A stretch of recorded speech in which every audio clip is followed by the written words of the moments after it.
अस्सलाम वालेकुम मतिउल्लाह जान। MJ TV साबिक वज़ीर आज़म इमरान खान पर टेरियन वाइट के मुबैना बेटी होने के हवाले से एक रेड दरख्वास्त की समाअत जो चीफ जस्टिस आमिर फारूक की सरबराही में 3 रुकनी बेंच कर रहा है, ये समाअत ने एक अहम मोड़ अख्तियार कर लिया है। ख़ास तौर पे इलेक्शन कमीशन ऑफ पाकिस्तान की तरफ से जो मुख्तसर मौक़िफ़ आया है, उसके बाद अब ये चीज़ वाज़ेह होती जा रही है कि टेरियन वाइट के हवाले से जो रिट दरख्वास्त है उसमें ना तो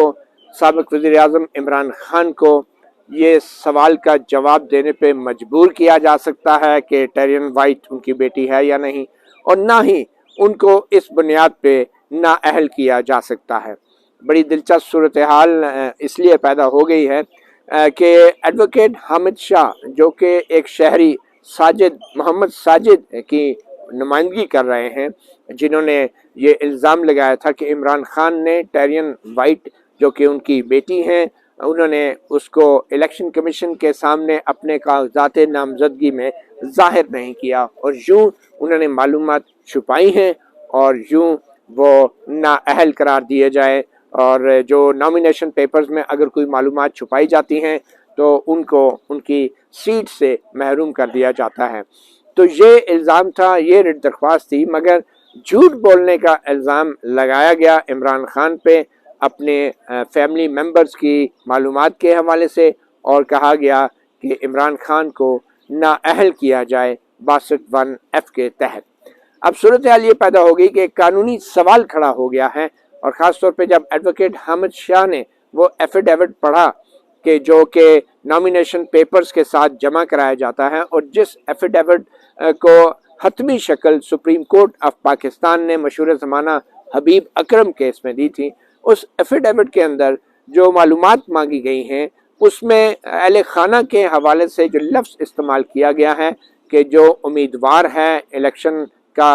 वो सिर्फ अपने अहले खाना में जो उसके ज़ेर कफ़ालत अफराद हैं, यानी जो डिपेंडेंट हैं, वो उनकी मालूमात देगा। अब तकनीकी एतबार से बच्चे जब बड़े हो जाते हैं या शादीशुदा हो जाते हैं तो वो ज़ेर कफ़ालत नहीं रहते। तो अगर बच्चे ज़ेर कफ़ालत नहीं हैं तो कोई भी इलेक्शन लड़ने वाला उम्मीदवार पाबंद नहीं है कि वो अपने कागजात नामजदगी में अहले खाना की तफसीलात के अंदर उन अहले खाना उन बच्चों का भी जिक्र करे कि जो अब ज़ेर कफ़ालत नहीं हैं या जो शादीशुदा हैं। तो इसलिए ये सवाल फिर चीफ जस्टिस आमिर फारूक की तरफ से भी आया और जस्टिस मोहसिन अख्तरकियानी की तरफ से भी आया कि आया जो टेरियन वाइट हैं क्या वो इमरान खान के ज़ेर कफ़ालत हैं। इस पे एडवोकेट हामिद ने 2018 में जमा कराया गया इमरान खान का वो कागजात नामजदगी और वो एफिडेविट, वो हल्फिया बयान पढ़ के वो एफिडेविट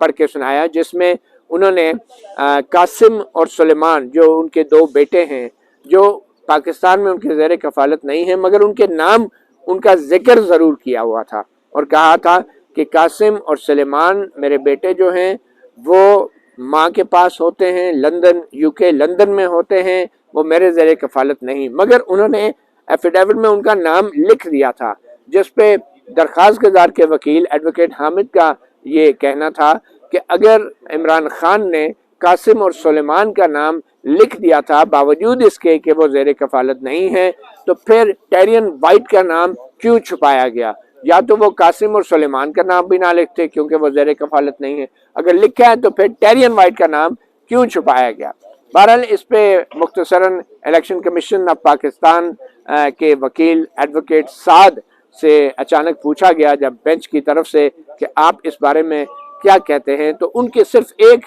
जुमले ने बज़ाहिर पांसा पलट दिया है। इलेक्शन कमीशन ऑफ पाकिस्तान के वकील एडवोकेट साद ने एक जुमला कहा, और वो ये कि जो नॉमिनेशन पेपर्स हैं उसमें तमाम बच्चों का जिक्र नहीं है बल्कि ज़ेर कफ़ालत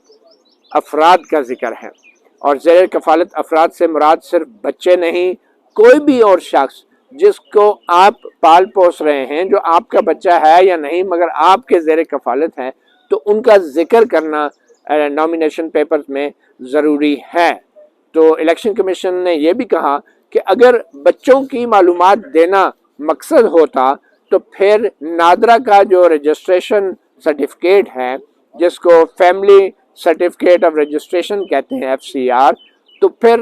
وہ سرٹیفکیٹ جو ہے نامینیشن پیپرز میں مانگا جاتا، مگر وہ نہیں مانگا گیا۔ تو الیکشن کمیشن کے وکیل ایڈوکیٹ سعد کے اس مختصر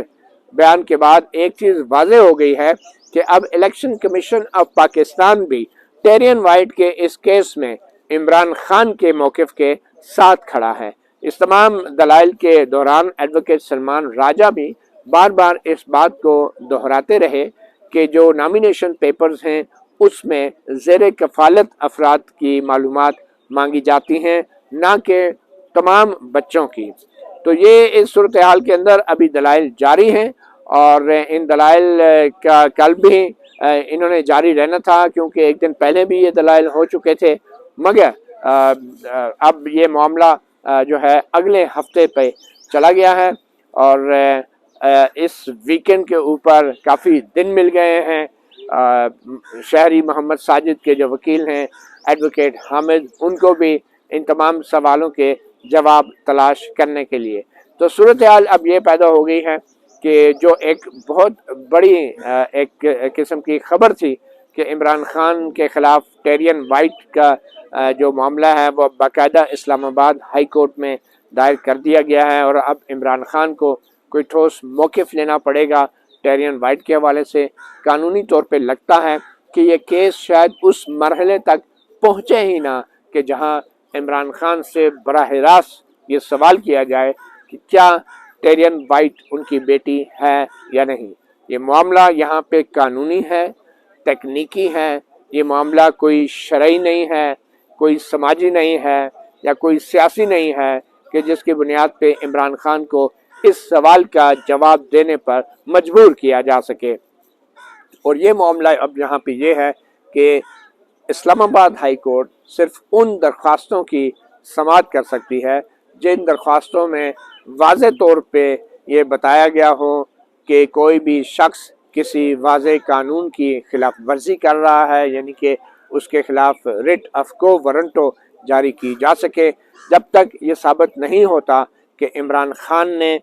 ٹیرین وائٹ کا نام نہ لکھ کے کاغذات نامزدگی میں کسی قانون کی خلاف ورزی کی ہے، تو اس وقت تک عمران خان کو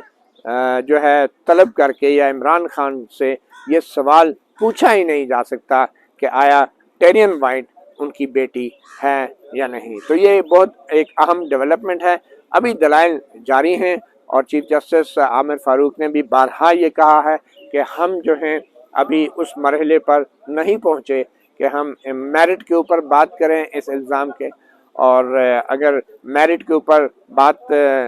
کریں گے تو پھر عمران خان کو اپنی پوزیشن جو ہے وہ واضح کرنی ہوگی۔ تو ایک موقع پہ بینچ نے تو یہاں تک کہا کہ اگر یہ تسلیم بھی کر لیا جائے کہ ٹیرین وائٹ ان کی بیٹی ہیں، تو پھر بھی قانون کے مطابق صرف زیر کفالت افراد کا جو ہے وہ نامینیشن پیپر میں ذکر کرنا ہوتا ہے۔ ایڈوکیٹ سلمان راجہ نے بھی کہا کہ بہت سے ان کے ایسے دوست ہیں کہ جنہوں نے اپنے بچوں کی شادیاں کر دی ہیں،